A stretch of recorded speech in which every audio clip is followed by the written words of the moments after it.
Hello there. I thought I'd talk today about relaxation. And I'm not talking about relaxation as we normally think of it. That is doing something that's not busy, doing something perhaps that's pleasurable, giving ourselves time off. It's more a way of being in the world.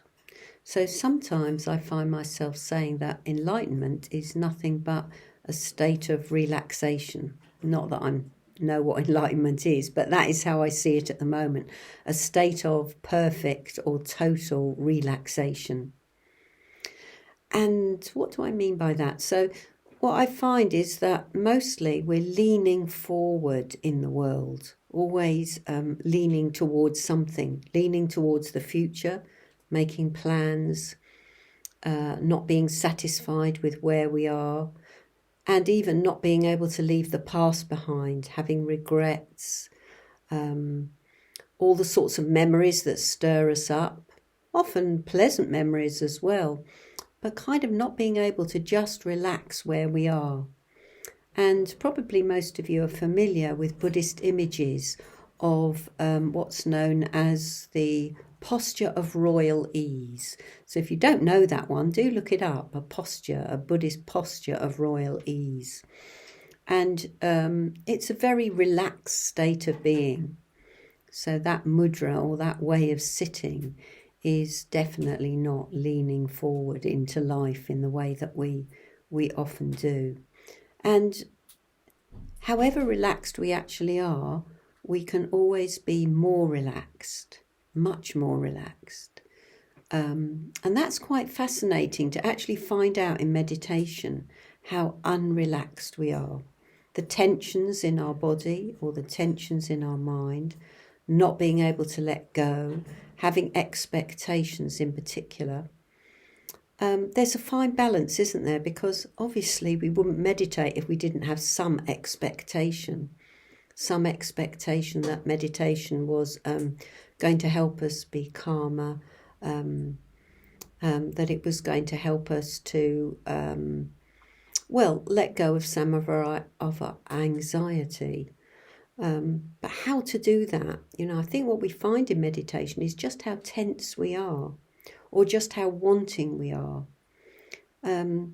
So we have all sorts of ideas about what meditation is, rather than having a completely open space for meditation to be whatever it is. So maybe we think it's about not having any thoughts or being happy. So sometimes I say, which I think may be disconcerting to some people, is that we don't meditate or practice Buddhism in order to be happy. I think that's quite a radical thing to say in some ways.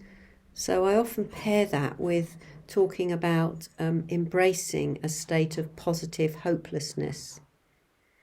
So I think the fact that we hope for things means that we're not able to fully live, because we always want to be somewhere else, doing something else, achieving something else, moving forward. So we're back again to that leaning into.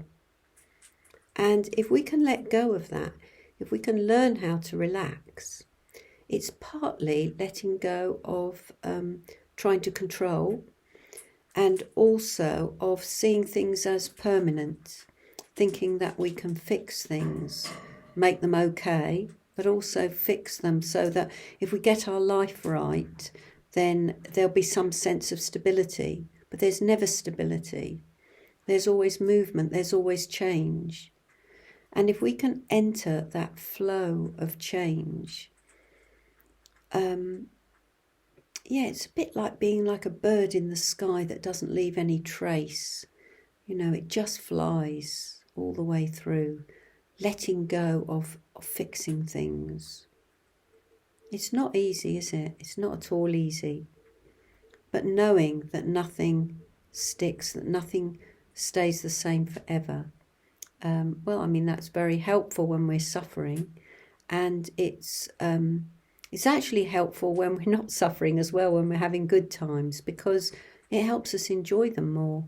If we can know that nothing lasts, if we can relax into actually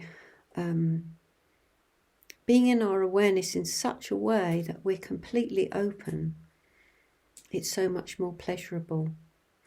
The last time I was in Crete, I was looking at the mountains and thinking, it's quite likely I will never see these again.